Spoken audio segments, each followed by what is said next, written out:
নমস্কার বন্ধুরা, আরে সম্মুখে তোমাদের সবাইকে স্বাগত।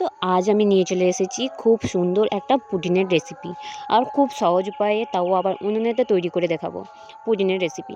প্রথমে আমি 3 চামচ নিয়ে নিয়েছি চিনি, আর 2 চামচ নিয়ে নেব জল। চিনিটা জল দিয়ে বানালে একটু ভালো হয়, অনেকে না জল দিয়েও বানিয়ে নিতে পারে। 2 চামচ নিয়ে নিলাম জল। তারপরে এটাকে উনুনে করিয়ে দেবো। উনুনে বসিয়ে হালকা নেড়ে এটাকে জাল দিয়ে দেবো। চিনিটা আস্তে আস্তে দেখব যে মেল্ট হয়ে আসছে, আর তারপরে দেখব আস্তে আস্তে এর কালারটা চেঞ্জ হয়ে আসছে। দেখতেই পাচ্ছ আমাদের কালারটা অনেকটা চেঞ্জ হয়ে এসেছে। আরও খানিকটা এটাকে কালারিং হয়ে গেলে তারপর নেমে নেব। দেখতে পাচ্ছ আমাদের ক্যারামেল একেবারে রেডি হয়ে গেছে। এই পর্যায়ে আমরা ক্যারামেলটাকে নামিয়ে নিচ্ছি, আর নামিয়ে নেওয়ার সঙ্গে সঙ্গে যেই পাত্রে আমরা পুডিংটা বসাবো সেই পাত্রে রেখে দিলাম। তারপরে নিয়ে নিয়েছি দুটো ডিমটাকে একেবারে ভালোভাবে ফেটিয়ে নিচ্ছি। আর এরপর ভালো করে ডিমটাকে ফাটানো হয়ে গেলে দিয়ে দেব এতে 2টো এলাচ। এলাচের গুঁড়ো থাকলে এলাচের গুঁড়োও দিতে পারো, বা ভ্যানিলা এসেন্স থাকলে ভ্যানিলা এসেন্সটা দিতে পারো। তারপর দিয়ে দিলাম 2 কাপ পরিমাণের দুধ। ভালো করে দুধটাকে মিশিয়ে নিয়ে দিয়ে দিচ্ছি পরিমাণ মতো চিনি। আর যার যেমন মিষ্টি খেতে পছন্দ করো সে সেরকম চিনিটা দিয়ে নেবে। আর এখানে দেখতে পাচ্ছ কে আমাদের মিক্স করছে, আর এটা হচ্ছে আমার সোনাই। দুষ্টুর কাজটা ও এখন নিয়েছে আমার কাজে হেল্প করার জন্য। যেখানে দুষ্টু হেল্প করতো সেখানে আমার সোনাই হেল্প করছে।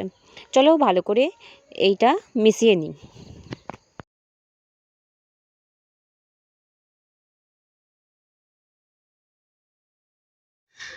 মিশানো হয়ে গেছে। মেশানোর পর যেই পাত্রে আমরা ক্যারামেলটা ঢেলেছি, মানে পুডিংটা বসাবো, সেই পাত্রের মধ্যে এটাকে ছেঁকে নিলাম। মিশ্রণটাকে ছেঁকে নিতে হবে, কারণ ভালো স্মুথ পুডিং পেতে গেলে এটাকে অবশ্যই ভালো করে ছেঁকে নিতে হবে।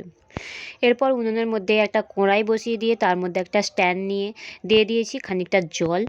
এরপর এই স্ট্যান্ডের উপরে বসিয়ে দেবো মিশ্রণের বাটিটা, আর এর মাপের একটা চাপা দিয়ে ঢাকনা দিয়ে দিলাম। তারপর একটা বড় ডিশ নিয়ে কড়ার উপরে ঢাকনা দিয়ে দিলাম। তোমরা চাইলে ওই ছোট ঢাকনার উপরে একটা ভারী কিছু জিনিস চাপিয়ে দিতে পারো। তারপর 30 মিনিট পর আমাদের একেবারে পুডিংটা রেডি হয়ে গেছে।